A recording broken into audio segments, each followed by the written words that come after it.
দুর্নীতিবাদ, চোর, গুন্ডা, বদমাশের দ্বারা দুর্নীতি মুক্ত দেশ উপহার দেওয়া যায় না।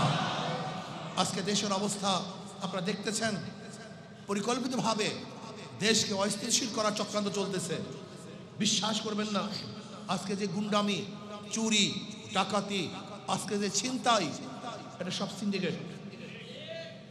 আমার কাছে তথ্য আছে, তথ্য এসছে যে এগুলো সব র কৃত্য ঘটছে। এ দেশকে অস্থিতিশীল করার জন্য চক্রান্ত করতেছে। আমরা চাই না জুলুম, অত্যাচার, অবিচার। আমরা চাই এদেশের মানুষ শান্তিতে বসবাস করবে। আমরা কি চাই? বিচারালয়গুলি স্বাধীন থাকবে। বিচারালয় তারা বিচার করবে তাদের বিবেক অনুযায়ী, আইন অনুযায়ী। যেখানে অন্য করে ইশারায় বিচার হবে না, এরকম বিচার বিভাগ আমরা দেখতে চাই। আমরা দেখতে চাই প্রশাসনের মধ্যে দুর্নীতিবাজ থাকবে না। প্রতিটা প্রশাসন এই দেশের জন্য চেষ্টা করবে, এরকম প্রশাসন আমরা দেখতে চাই।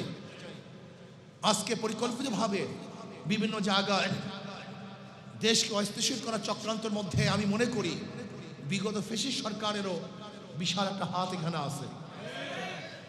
আমি অন্তর্বর্তী সরকারকে বলবো, এর থেকে পরিত্রাণের শুধু একটা উপায় আমি মনে করি, যেই এলাকায় দুর্নীতি হবে ওই এলাকার প্রশাসনকে সাসপেন্ড করে দেন। ধরে নেন এই পল্টন এরিয়ায় যদি কোনো গুন্ডামি হয়, চাঁদাবাজ হয়, ওই এরিয়ার যারা দায়িত্বশীল আছে বরখাস্ত, কোনো বাদ নেই। আপনি দেখুন, এই কাজটা করুন।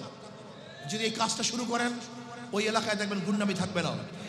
কারণ প্রশাসনকে ফাঁকি দিয়ে একদিন গুন্ডামি করা যায়, সেই গুন্ডামিকে স্থায়িত্ব করা যায় না। কাজে অন্তর্বর্তী সরকারকে বলবো, শক্ত হাতে দেশকে পরিচালনা করেন। দুর্বল হাতে এদের চালানো সম্ভব নয়। যদি আপনি শক্ত হাতে দেশকে পরিচালনা না করেন, এমন বিপদে পড়বেন যে এই বিপদ থেকে আপনিও রক্ষা পাবেন না, জাতীয় রক্ষা পাবে না।